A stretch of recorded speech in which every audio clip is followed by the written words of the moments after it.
Hello, welcome to Arcade Couch from the Hotel 4. My name's Dylan Black. Joining me, Ashley Hobby.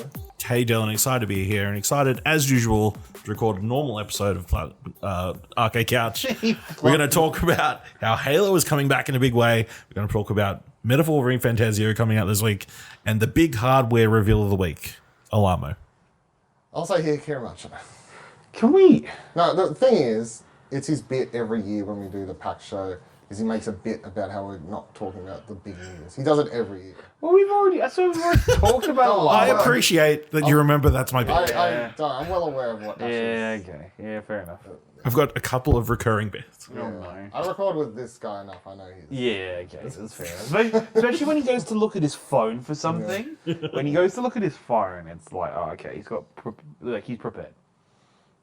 Mm-hmm. So, yeah, we're not talking about any of that unless you really want to touch on the fucking... What's it called again? Alamo? Llama. Yeah, Didn't we talk about Alamo last week? No, it came out It got announced... Wednesday. Like, Oh, maybe because it's this week when I've talked to people about it enough that I'm Yeah. like, I yeah, swear. like, everything's a podcast, so you're just talking to people Yeah, but Yeah. the only time I normally talk about this shit, normal life, is on a podcast. on a podcast. So it's just very weird that I've had this conversation so many times this week and we didn't record it. Yeah, Alamo, my opinion is dumb. Who cares? Move on. $160. Fuck my life. Yep. Yeah, cool. I don't want it. Yeah, neither. But I don't. Yeah. Similar to my thoughts on. You've already got Pokemon Sleep, so you're fine.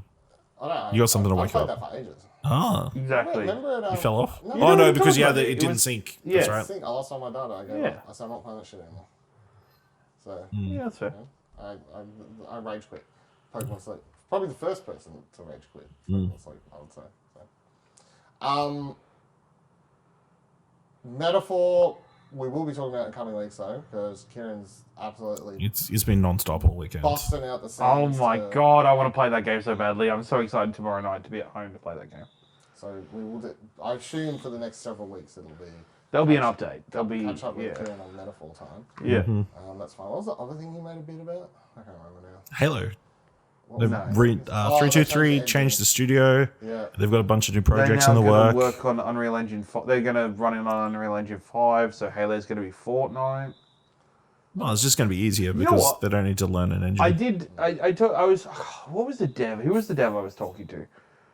I think it was Sam from the Anti-Citizen Red devs was talking about that, and because I made a joke about it and actually said, you know what, it could be good for us because in the past when devs have accepted Unreal Engine 5, they'll come in, they'll optimize a bunch of shit, and then Epic will be like, yoink, we'll just put that into the engine as normal. Yeah. So Sam was saying he really hopes that Halo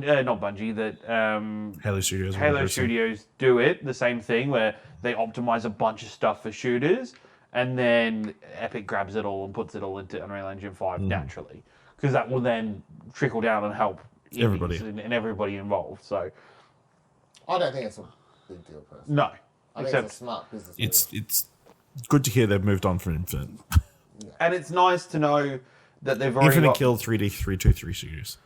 Which also 343. 343. Yeah, it's numbers, it's fine. people are like, why are they changing their name to a Halo name now?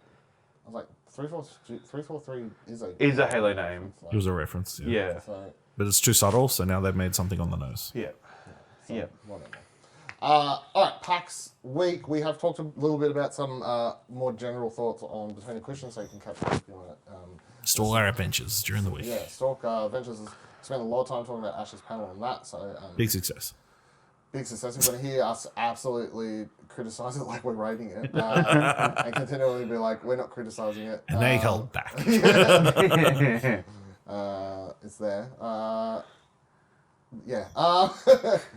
PAX game-wise, though, how did we... I mean, the answer's going to be the same for everyone, but just for the sake of it, collectively mid? I think, yes, the general sentiment across the entire media is, Yeah. is what we heard from our many friends this year. I think but any devs listening to this, it's not because of, like, the indies I thought were great. I thought the indies again was a great selection of indies. It just felt, from a consumer point of view, from a media perspective, it just didn't quite hit as an event. Maybe if it was just one or two super standout stuff, or maybe a little bit less of stuff we've seen before. Yes. Yeah. I mean, even the indies, the thing is, there's some good indies, and we're going to talk about, we've got some to talk Yeah. about. I don't think there was that one game, and if it was one game, it was, I saw people like, I saw Brad from New Game Plus, like, tweeting, he never played Rose and Locket last year. So he's tweeting out being like, oh my god, Rose and Locket's the fucking... Ciaran still hasn't played I it. still haven't played it. He had 2 years. Fucking hell. Yeah. But like, you know, people are like, I mean, it's not a bad thing, I guess, that people No. are like, man, this game is the best game that was on show at PAX 2 years in a row. Good for them. Good for the Whistling Wizard. But yeah, I would say, as far as that, was there an indie there this year that people were like, oh my god, have you played the demo for? Fuck it. Like, you know, No. I didn't hear. There was no word of mouth game. There was no word of mouth game, which yeah, it's not to say everything was bad. It's just like that was the. Not only was there no. It could just be that there was nothing that hit everybody's tastes. You know? Yeah, it could be. Could be. I mean, it doesn't help. I especially think when, if you look at the indie showcase winners, people like Max Mustard, right? Yeah. Game's out. Game's out. Been out for a while You know, for a on while. the MetaQuest 3. Yeah. Like nothing against the game. Even but like, No. to be honest with you, even Rewind to 2, is yes, it's a good thing, but it's like Rewind to 1 was a winner. So it almost feels like it could be a spot for another aspiring dev to be in that space instead. But yeah, But yeah, I feel like if you go look and look, if I go back in previous years, I would always have one game that I was at least going I want to champion this game. champion this game. I feel like I have that, but that's just for personal reasons. And even like I think there's one game that I personally didn't play that I think was the outstanding one that I was like, that shit's really cool from I guess a homegrown aspect for me personally, but then also from kind of an aspect of the mechanics and actual gameplay of that game was very good. Would you want to jump into your first? Well, it's not in part of my 3. Oh, what is this thing? It's I know this is where I need to. I was actually looking Are this you up. talking about Rita? Yeah, I was talking about Reader. We can take Rita as well. In my thing, but you can go. No, you've actually got Reader in yours because that's the Yeah. only reason I know his list. I don't No, know yours. that's- No, you do yours. I'll jump in when you talk about Reader then. So, I'll start from here. So we got 3 games each that we wanted to highlight from what we played. So Rita was one of the Winners. Oh, the winners. the PAX Rising winners. Yeah, the games there. It was very cool, and I think that the reason, like, and this is I'm putting asterisks on it. There was no game that I'm like, man, I really want to champion this because, like, I think the game's cool and everything. It's not at the level that it's running home to the other. It's still very good, and I want to follow updates and whatever. I definitely feel like the reason it stood out though was the dev was like very Personable. personable, very humble. You can tell he's passionate, like, and all that like comes across in the brief conversation. And then You know why that is though. He's a Shep boy. Yeah. It was very funny actually talking to him and finding out that he's also from Shepparton and kind of having that small world moment between the two of us was very funny. You went to the same school, I'm sure. Yeah. No. He thought he was much younger than he was. Yeah, he thought I was way younger than I am, which Alright. is common, but yeah. I just found the dev. Martin is the dev. Oh, well. Martin is the dev's name. Yeah. But that game is very cool. So you basically play as a chicken. It's like an isometric view. You're wandering around. You start on a beach. And the idea is, it's sort of, I guess if you want to do the whole generic, like, combining games to explain games thing, it's like The Witness combined with isometric platformer of some description. That accidentally downloaded a whole bunch of crosswords. Yeah.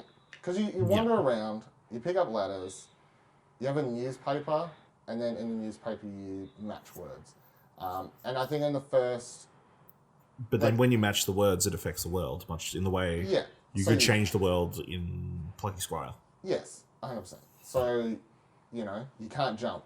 You collect the letters, you spell out the word. jump. And by spell out, I mean don't just randomly put the words in. No, One it of has the to clues fit. has to fit in the crossword as per, and that gives you hints towards stuff. You know, there's that thing where you can't read a sign and you get the word for glasses, and then the chicken's now wearing glasses. So now I can read the sign. Get to the second area, now there's a bunch more letters, and there's like the first little section there's like here's basically the introduction to the game. Second area was very much more. Here's like 8 different objects around the world, and they're not as obvious to what they are, so you can't like force. Because that was my thing. I'm like, what if you look at something and you could like easily guess what it is in the crossword, but then I guess it's like that thing of, you know, you pull out a thesaurus, I guess, and like maybe not. But the words weren't that difficult, to be fair. No, but I assume they would get more. Yeah, potentially Potentially more difficult as it went along. Yeah, I think it's definitely it's like combining 2 things that, you know, one's a more of a physical thing, and I think the backstory talked about how, you know, it's inspired by his grandmother who passed away recently, and her love for crosswords and stuff. So, yeah, I thought that game, as far as like the games we tried at the Indie Showcase winners section this year, that was the standout, I think, amongst those. Do you want to shout out Shep more or? Well, Shep represent, mate. Okay. No, it was just nice. He's a single dev, like it's a solo dev. Yeah. Created game. Yeah, I'm excited to see more of it and to have it, come full force. I'll go. Well, since I started, we'll go to you, Ashley. So, I don't know. Pick one of your games. So one of the only AAA games there. Yeah. 2 Point Museum. It's obviously the 3rd iteration in this 2 Point franchise. You've had 2 Point Hospital, 2 Point University, which are 2 that kind of they make sense, like because people go through and get treated in a way, I guess, or learn in university. You've got this constant slew of people coming through. I wasn't exactly sure what they were going to do with Museum. Well, Museum sounds more like a tycoon game, to be honest. It does. It is a little bit more like a tycoon game where you're trying to build up your museum to have great exhibits, so then more customers will come through. You put down little like donation tins that people get, and you hire security guards to empty them regularly before they fill up. But then you also get your curators for the exhibits. They can clean it and like preserve like the exhibits themselves. But then you can also send them out on expeditions to collect more exhibits. But then they can also suffer like effects. Like the exhibit in the demo was like a prehistoric, exhibit. So you send him out to go looking for fossils. But if he goes on that exhibit, there's a fairly good chance he'll get stuck in tar at some point, and then he'll trudge back through the museum, Covered in tar. tar all over the floor. Then you need a janitor to come clean him up. Then you need to have like in the staff room like this cure-all device that fixes him up. All these little silly things. So yeah, I really enjoyed. There's a fun element to the tycoon stuff. The 2 Point Hospital, well, the 2 Point team have their own type of humor because they've also got like the constant like announcer voice constantly over the top, which is making jokes all the time, which is my kind of humor. And yeah, just all kinds of weird little things. Like you set up a gift shop at some point. It's like, oh, you're gonna have like little toys that people could buy, or are you going to get posters? Are the posters going to be like generic about a museum, or are they going to be specific about the exhibit? There's all these little weird quirks. That I'm also interested to see how further out the game goes from there. Like this is for the basic first episode or like first level. You want to go to the dig site? No. I mean, like what is level 5 going to look like? How are they going to make it more difficult? You've got to have like science museums and stuff like that, right? Yeah, or like something maybe needs add, like, an art gallery, or like power, or like there's going to be some sort of stop thing that will stop you from doing stuff. I'm surprised they went with They went with museum, because you would have thought, because they've done 2 Point Hospital, 2 Point University, right? Mm-hmm. I thought like just general standard progression would be 2 Point theme park or like an amusement park or something. Yeah, maybe that's a bit too like a crowded of a genre. But no, also there's a lot of competition in that space. So But yeah, I'm intrigued. I thought it was a good time. It took up most of my media hour. So, but yeah, it was one of the few AAA games that I think any of us touched because there were very few. Yeah, well, it's weird actually. So, yeah, first year I don't think I played a single AAA game. Not a single one. Yeah, because Sonic was there, which none of us have much interest in. Metaphor's there, which every time we walk past, we all felt like yelling at the people lining up to, hey, just go fucking buy the game, play it at home, don't be lining up for it to play it at PAX. There was also some game there, some really good deal going on at the moment. It was like a pretty good, massive space. There was a lot of people lined up for it, right in front of the indies. I can't remember what it's called. He's trying to set you up for a bit. I know he's trying to set me up for a bit. The Steam Deck. No, not the Steam Deck. Fucking Final Fantasy. Oh, fuck. That horrible.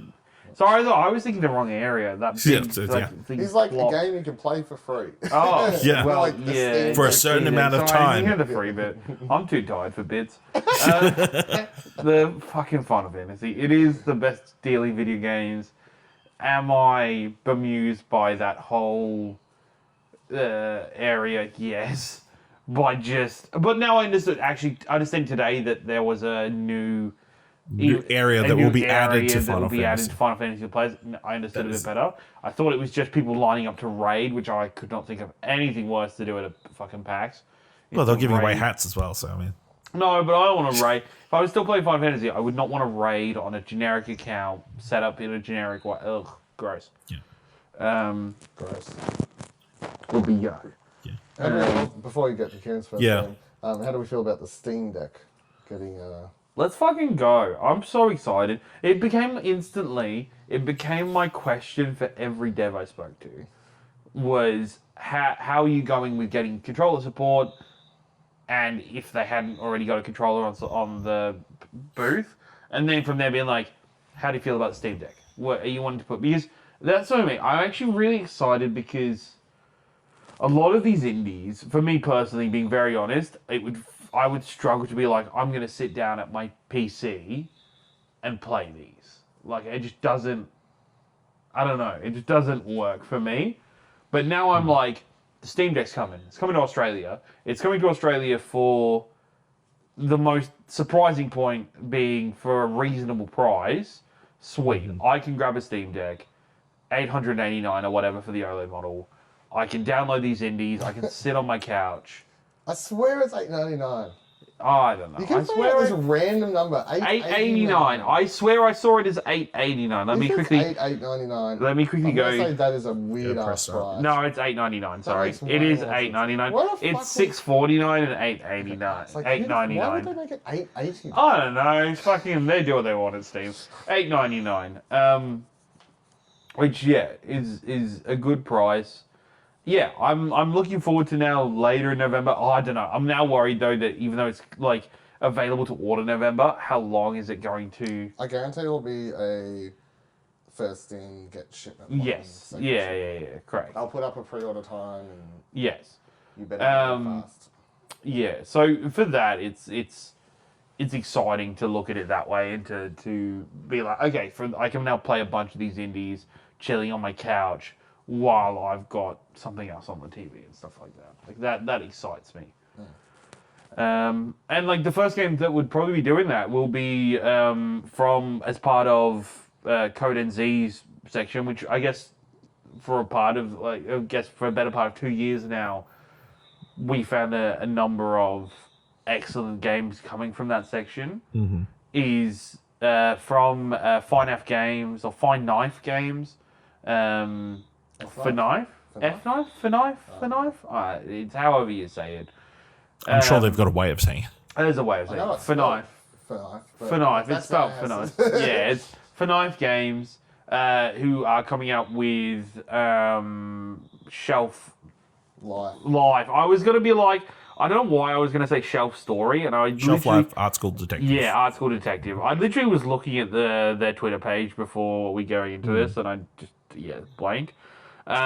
Which is a great mixture of a mystery game, like a narrative-based mystery game, smashed in with a dating sim about how your character, after being wrongly accused of destroying some art, is now involved in using their psychic powers to investigate the mystery that's going on at this art school, so it stops the art school being turned into a water park. And throughout it, you can date a number of characters and get to know a number of characters.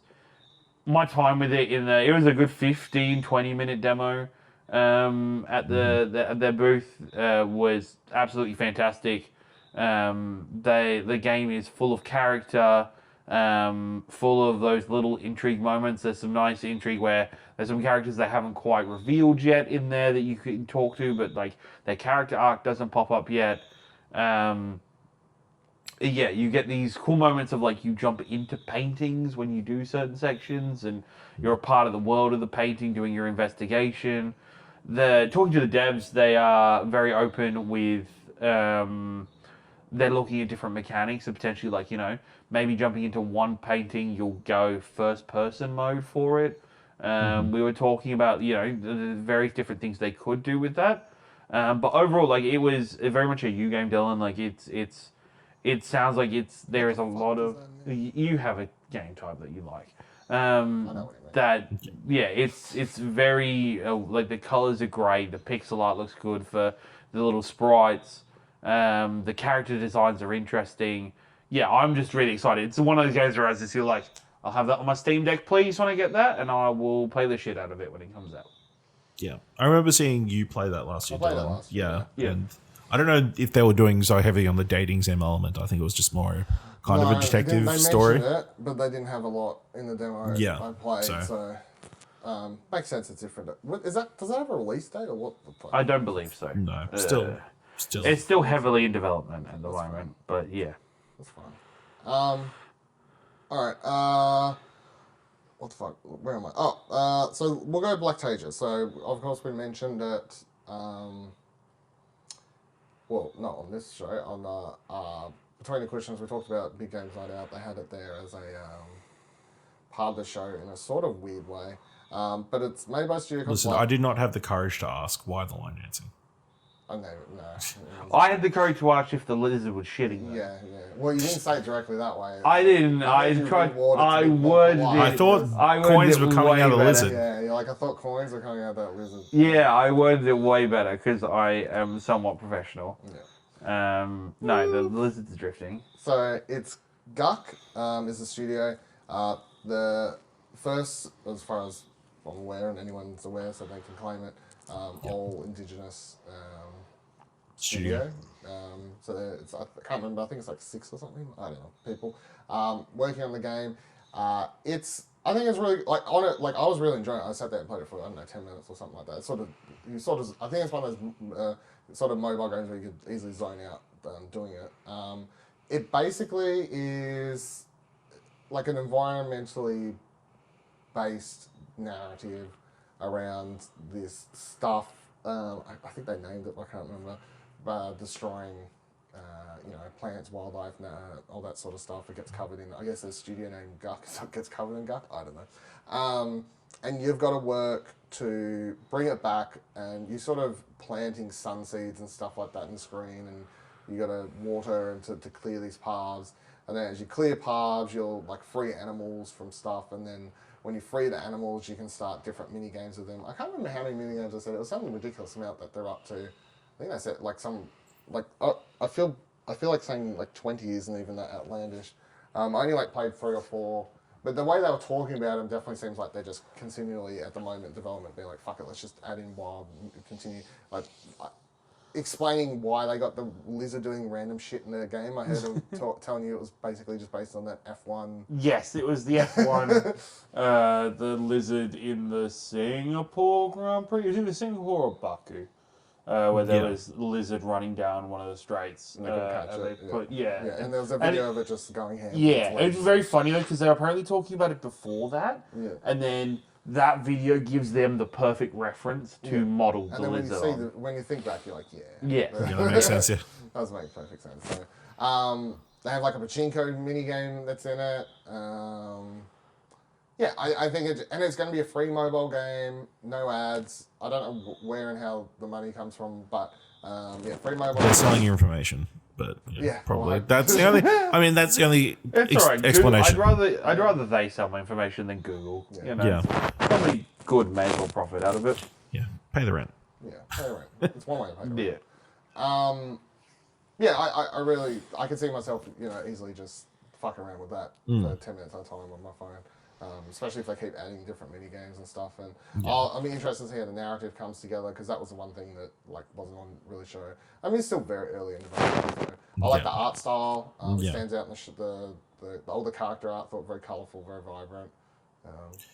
It did look like you were just planting a bunch of trees the entire time. So Yeah, other than when you were playing the The minigames. one mini game that stood out to me was like you were like it was like a tongue was going through it like Yeah, It was like an a anteater fly. thing. Yeah, it was an anteater. Yeah. Or a kidney, I And you had guess, to- yeah. Yeah, you had to drag its tongue through a hole and collect all the ants and then Yeah. whoop it back up. Yeah. And it had very weird physics to it. Yeah. But that was cool.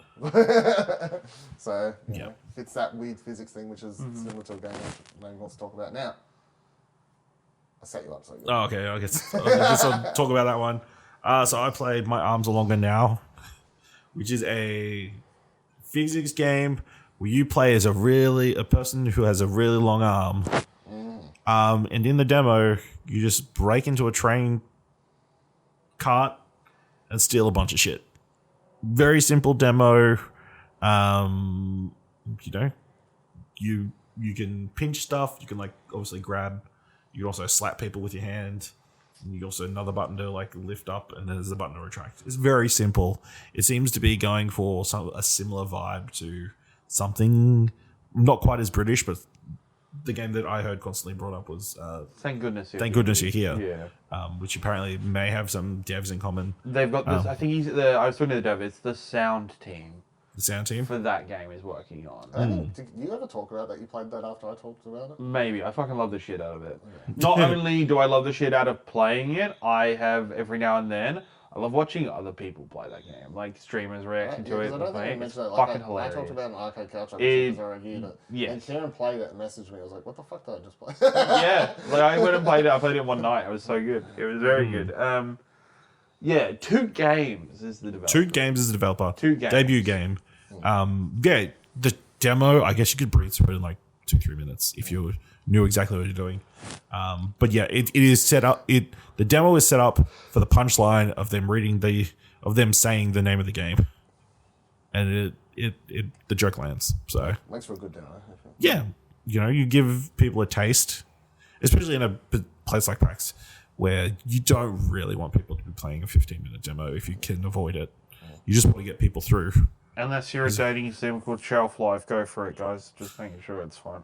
But I think you want volume to people Yeah. to see your game. It's And hard. that's the 'Cause easiest some, way. some genres, it's like Yeah, How there's do just you- some way. How do Yeah. you get people? You just can't. Yeah. So, yeah, that was a lot of fun. A lot of laughing. I just stole somebody's train pass, and then I broke the window with one of the hammer things that you get in the buses. I threw it out the window. Intrusive thoughts. I stole a dog. You what? I stole a Oh, dog. okay, cool. Lovely. Yeah.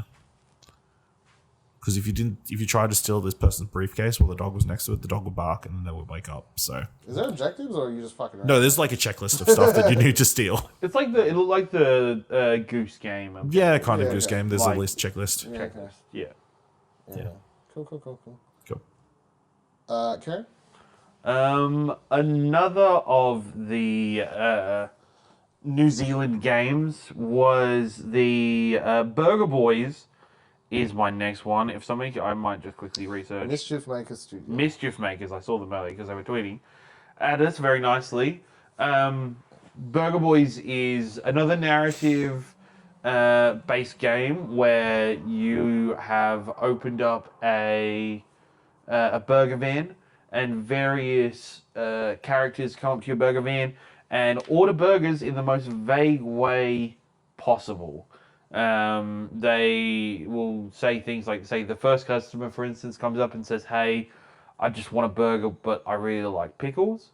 Which had a great interaction with the dev which was I put on like 3 layers of pickles. I was just about to hit send, and he leaned over to me and was like, "You can add more pickles than that." And we ended up like stacking it full of like 10 layers of pickles all up. It was very cool. But then yeah, you'll have different characters. You have some characters like her character design is like she looks like a waffle or like a pancake, and He looks like chips. yes, He has yeah, fry hair yeah, with fry with hair. a random bit of red stuff. Yes, yeah. What that substance is, we don't know. We It's don't not know. made clear. Doesn't matter. But like, yeah, there'll be one character look like a pancake, and she just wants a breakfast burger. And then it's up to you to use the ingredients that are gathered in your van to make the best possible burger. And so, yeah, different characters, and they'll be all be different vague, and you'll get a rating based on what burger you provided them, how much money they give you, how much of a tip they give you, and then a star rating as well. I used all my years of McDonald's, and I averaged a 5-star rating across the whole thing, which the dev gave me a high five for, because apparently that's not very easy. But yeah, no, full of character, full of life. It was great just to build and play around with the different ingredients that they provide, and I'm excited to see more of it and see more kind of where the story goes with it and how their setup for me was, you know, as you're playing through the game, you'll build up a rapport with different characters, and they'll be recurring, and you'll go back and forth with them a lot more. To me, so. I mean, watching it, like, because I wasn't playing, so I didn't really talk to him about it, but it reminded me a lot of if it was inspired by Coffee Talk. Very different, however, like at the heart, it's a Yes, Coffee Talk yeah. is a game where you don't get scored, but you just the same people come through I the think coffee it's- shop, you talk yes. to them, you get to know them more, and then they'll be like, I want this, and I want it to be sweet today, and you don't get instructions, you just have to make the coffee or tea or whatever with those very vague instructions. Yeah. So that's what it was making me think of, even though they're very different vibes. Yeah. Yeah. All right, my last game is Design and Conjure, which was a. They talking to. Fuck, I just had the dev's name up and I've lost it. What the hell did I do there? Tiny Kiwi Games. Oh yeah, good. How did I forget? Yeah. They had the really cute. Really cute logo. Really cute logo.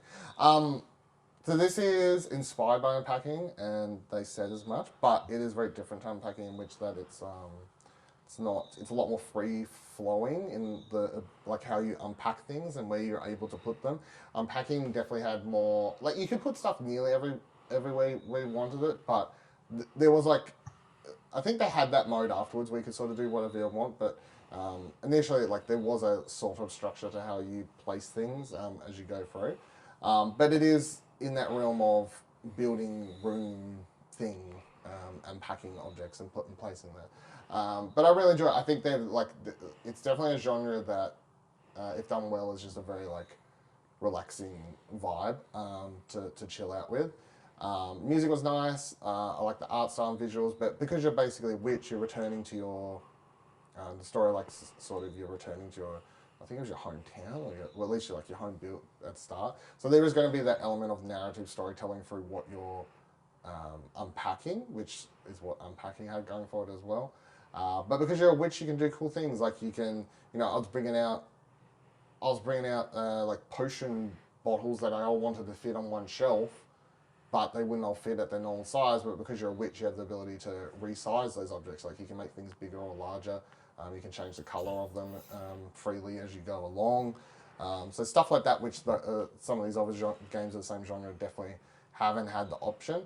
I definitely felt like maybe I was taking a bit too long with the demo. Someone behind me I could tell was like getting a bit like this. But I'm like, I'm getting this room to look good. And you can, like, just... Even to the point It needs where to be you perfect for just a moment, please. Yeah, just let me just... even to the enjoy. point where you fucked around with the pinboard. Yeah. You like with the things on the pinboard. Yeah, because... Like, That's specific. well, I put them on straight, and then like I was like, well, it doesn't seem natural, so I rotated some, so it seemed a bit more like, people put like but they're not hanging at an angle because they're not like center. You know, it just looked a little bit too unrealistic. So. Yep. Fuck's sake. But I really like that game. That was probably a standout. I really enjoyed talking to the dev there. I thought that cool. I like witchy games too. Obviously, it had at least to me like sort of Ghibli anime like sort of witchy vibe. Yeah. Also. Yeah, that sort of inspiration to it and stuff. So, yeah, I'm keen to see more from that one as well. What's your... My final one, Footy Bash again this year. This year we played it on an arcade machine. They built arcade sticks. For it. Yeah, it seems like it's gotten a bit of an upgrade since last year. I feel like a lot more of the models are a little bit more clear, and like the art style has been like, I think inked maybe a little bit better or more like strongly.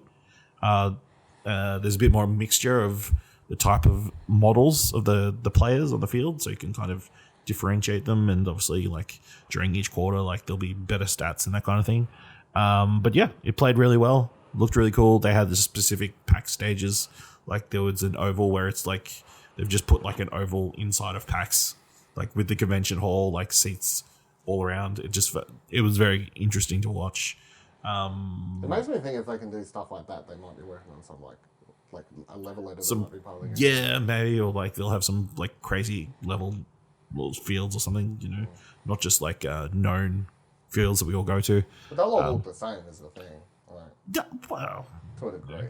Like, I don't know. The MCG looks different to the SCG. It looks like the Gabba, which looks different to Marvel Stadium. And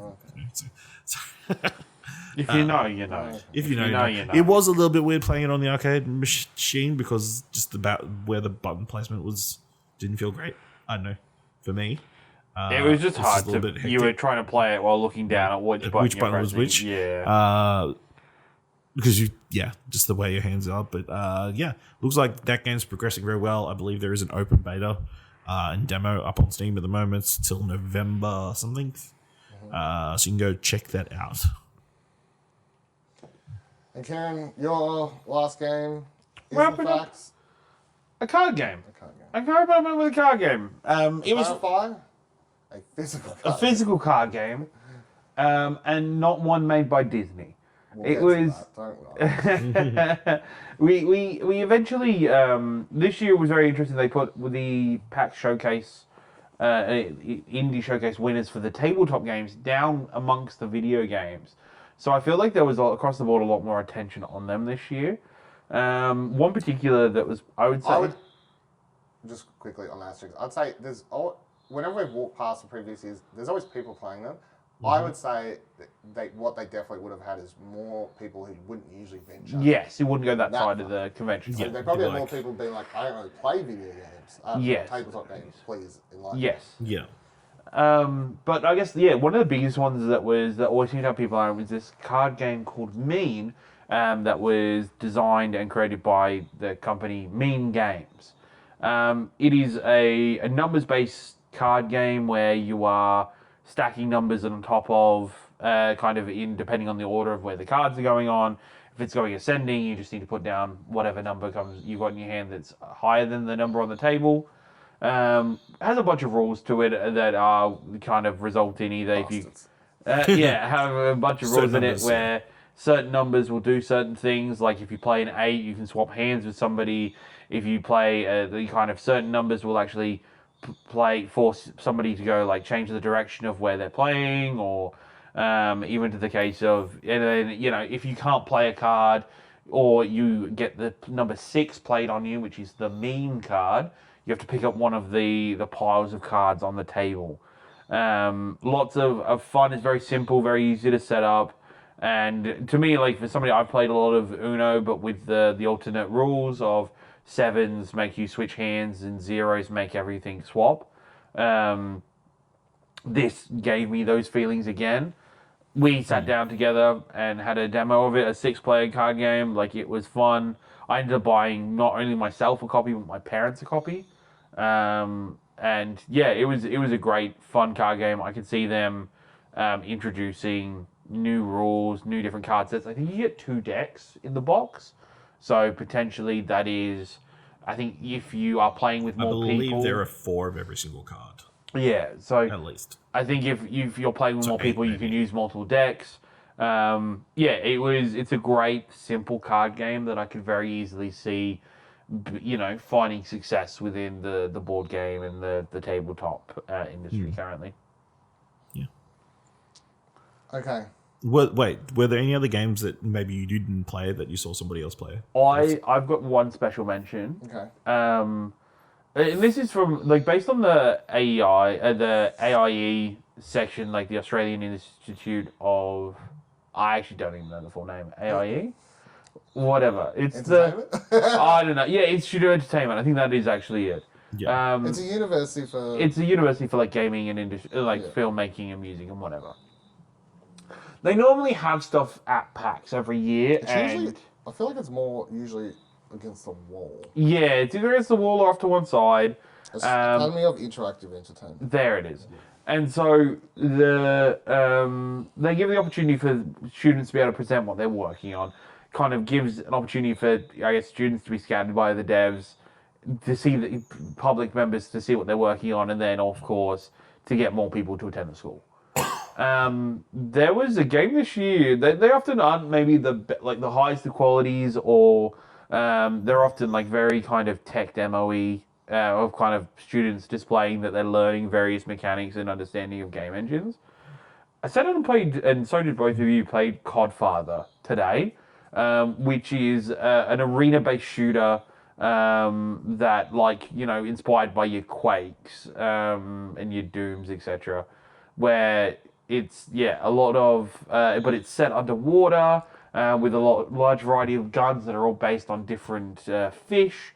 And so, and to be honest, I was just wildly impressed. I got a chance to chat with both the devs for this one, and kind of got a bit more of a background of what they wanted to work on, and found out the game we played, they'd only been working on it for 2 months, and by the demo we played of it, which was a multiplayer round of 1v1, by the time we got through it, it's a well put together shooter already. There's still some. Apparently, Ash commented that there was some issue with. There was a lot of bugs. You've just for some reason Dylan's score kept going up. I kept falling off the stage. Yeah. I kept getting hit by all his projectiles. There was a legit bug when you died. If you don't press, it'll push a combination before you could actually fire a weapon again. Okay. Yeah. So Yeah. But for two young men who. To work on this game for 2 months and then be able to show it off at PAX, I thought was very impressive, and I just wanted to give them both a shout out for that one, because I think it was pretty great to play. No, the game that I saw somebody else playing was Dylan playing Isopod, the new game from S-Bugs Games.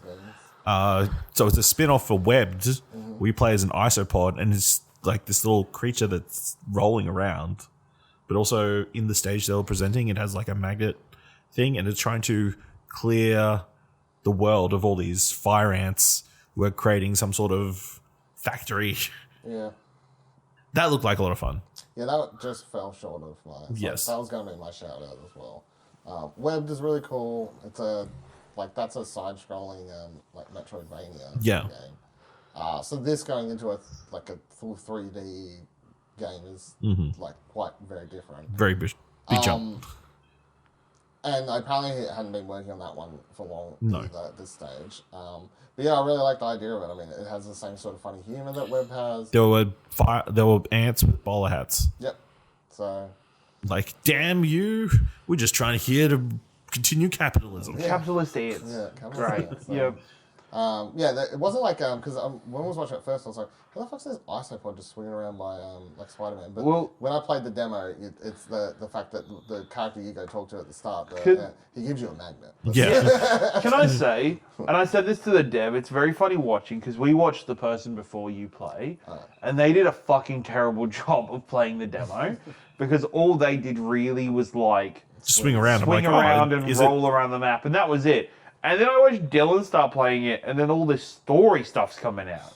There's all this, objectives, and doing objectives, and turning off the polluting stuff, and fighting bosses and stuff.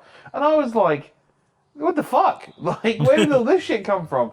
Like it was very funny, like just to see the difference in evolution. We were having the discussion behind actually we were if this was all the little machinery really small and is the isopod really small? Are they in like a microverse? Or is everything really big and it's like normal human size and the isopod's really big? I don't know. It was They're normal size. Yeah. They're normal I size. The ants are making the crates that they destroy. yeah, I know, but I'm just everything. I You don't keep know. trying to make it make sense, but again, it's But it does make sense. You're does. trying to make it not make sense. No, I'm just trying to understand the scale of what's going on. Is they're this normal scale For them. for them. but is this happening on Earth where Yes. they're little, or is it Yes. happening in another planet? It's on Where Earth. they're, I don't know. I heard the Web dev is- say it's another world. What is Could another be. world? It's the ant world.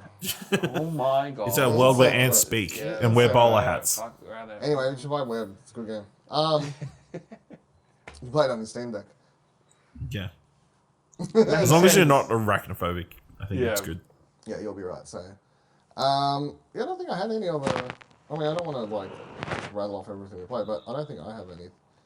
That you really want to dive into. No, not really. We played a lot of stuff. If you go through our Twitter and you see anything, Yeah. and see the person who's playing it, a lot of it's me, surprisingly, for once this year. You know, tweet at that person. Be like, hey, how was that one?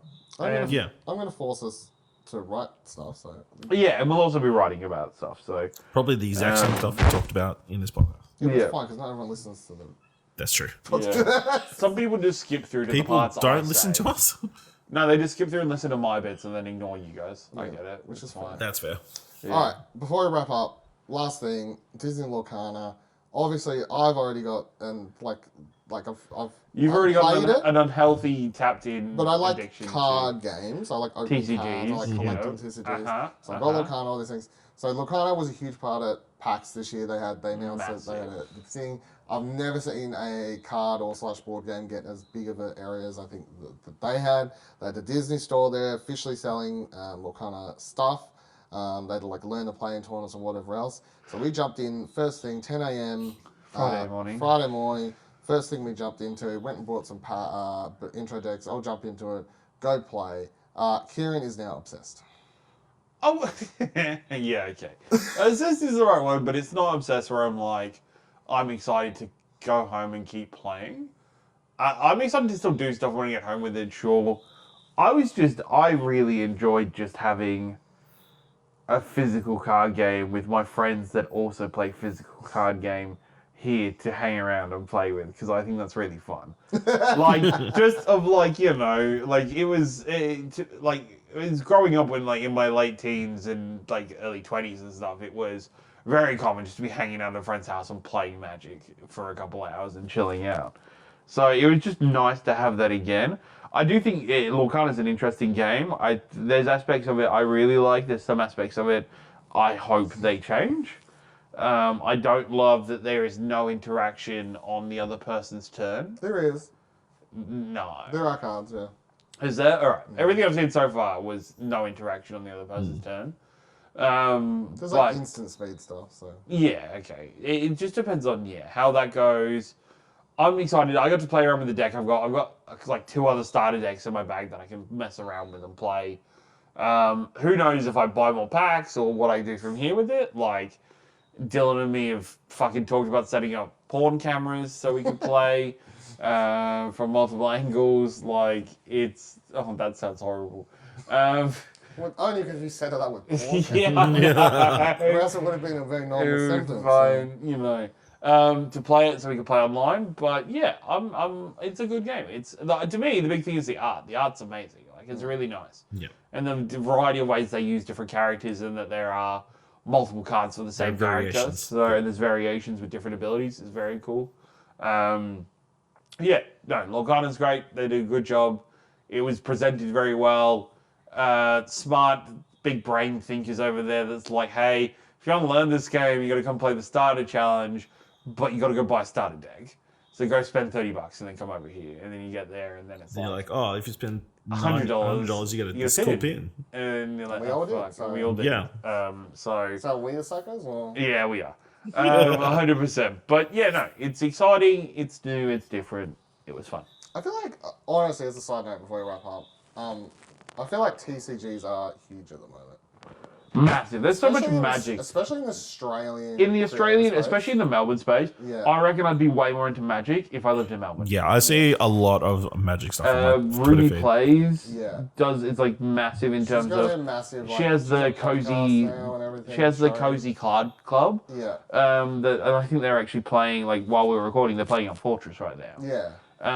Like, I'd be way more involved in Magic if I lived in Melbourne. Yeah. Magic's like huge. It's massive. Yeah. I'm not saying Magic was dead before, but like No. I definitely feel like in the last 2 years, He's had a TCGs resurgence. in general got huge, and Magic in particular in the creator space, especially as Ciaran's saying in Melbourne. And that's despite a lot of the controversy in the community about there being too many cards or whatever. Yeah, that well, we I feel think like, the other thing is... and the constant like crossovers and that stuff. Yeah, So. I think the thing I like, especially, and yeah, I guess shout out to Ruby, he's definitely not listening to this, but... No, 100%. We could clip this one segment out. No idea who we are. That's No fine. idea, which is fine. I think the thing with her, and what I really appreciate with what she's driving from me watching from an outsider's perspective, I guess, is Magic and I guess card games in particular, TCGs, they can get driven into a very toxic fandom from how competitive and like having to have the best things or whatever.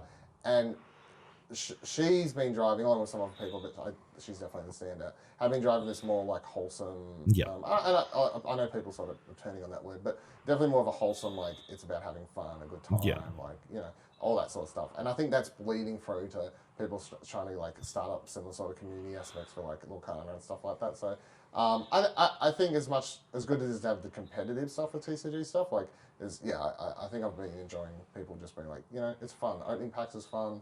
Playing is just fun, so. One final thing before we wrap up. Yep. We were present at the first Cult of the Lamb wedding. Fuck yeah, true. Yeah. Oh, yeah. Yeah, we were. But we weren't leaning on anything. We weren't. We were not leaning we're on allowed to anything. lean. Okay. We couldn't lay. No tears were shed. No tears. By us. Not by us, Not by us. but karma was had. Yeah. It was a weird event. Weirdly wholesome, I guess, because there was the union of these two people who clearly had a real relationship, although it was difficult to tell because we went to the one where it was two people. There's pictures of them up on what In- they actually look like now. Yeah, okay. Two people with personas that were Yeah. expressing themselves and finding their love through maybe a culture that we don't understand and we're not a part of. So I guess that's part of it. And it's very funny when we look at the later one that we didn't go to that didn't have the first owners. We look at it, you go, oh, that's nice, that's sweet, that's different. You go, oh, okay, we just didn't. Yeah, it's just a bit of a different thing to connect with, but it was still a very wholesome event. As someone who's like, I think unless you're like ultra like, like religious and like, like all about marriage. Marriage should be between a man and a woman in a like church very, before like- God. Yeah, gross. I do think from the second they announced it was like a legit thing, I was like, you know what, it's kind of like Whatever. whatever. Yes, roll with it. Yeah, If people- 'cause 100%. I do get like, especially like if people like, we would like to get married, but we like also don't really care because like it's sort of like buying into that, which we don't really want to. So then we're given the opportunity to like get married, but in a way that more suits your like Lifestyle. more. I can get it. Like I can see it. Yeah. So, yeah, definitely a memory. It definitely will be memorable. Definitely a moment. Look like at the photos. Yeah. There's a ton of them. There's a lot of footage. You don't have to worry about somebody filming it. Well, I know there was cameras out. So yeah. Talk about it years later. When did Yeah. you get married? Not in the church. Like just- fucking yeah. other people did. it was just the parents that it seemed to be in the audience. It's like, helping with the ceremony. It's like Yeah. you wonder Yeah. what they were thinking. I'm sure they would have had to get over any trepidations prior to arriving at the Melbourne Convention Centre by that point, I think. You would hope so, but You would yeah. hope so. But yeah, interesting to see what does Cult of the Lamb do next. What does Massive Monster do next?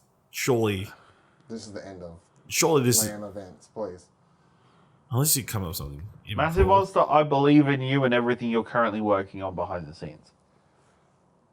Just I put it. I believe in you. It's not all about Cult of the Lamb 2. Yes. Sure, whatever. I will say, it's nothing against them. I'm just like, I'm sort of like, if I had the big game nights thing last year, That was very cool. Obviously, like you just had to be there. It was a moment, vibe, awesome. And then this year they've done other stuff. I'm like, I feel like you've done 2 laps now. You know, like you've done 2 victory laps. 2 victory laps of how big this game has been for Australia and news. You know, cool. You didn't see the goose going around gloating. No, you didn't see the goose going around. Probably because COVID hit, and you don't think. No, just museum exhibit. Yeah. On. Great. Go check it out, Acme, until whenever it closes. Early next year, I think. Yeah. So you got time. All right, I think that's it. Everything for Arcade Couch. This week, live from the Hotel 4 and the Convention Centre. Look for some more stuff coming to the website. Interview with the Jackbox dev. Some of the bits. Get us all to put up some bits and bobs about games we liked. Some of the ideas I have in the back of my head I want to follow up in the coming weeks. But thank you very much for listening. Hope you had a good PAX if you were there, and we will see you on the next episode. It was great seeing everybody. Yes, it was always a great see, and all gamers should get along. All right, yeah. Goodbye, everyone. Well played. Such nice voice. Good, and God bless every gamer.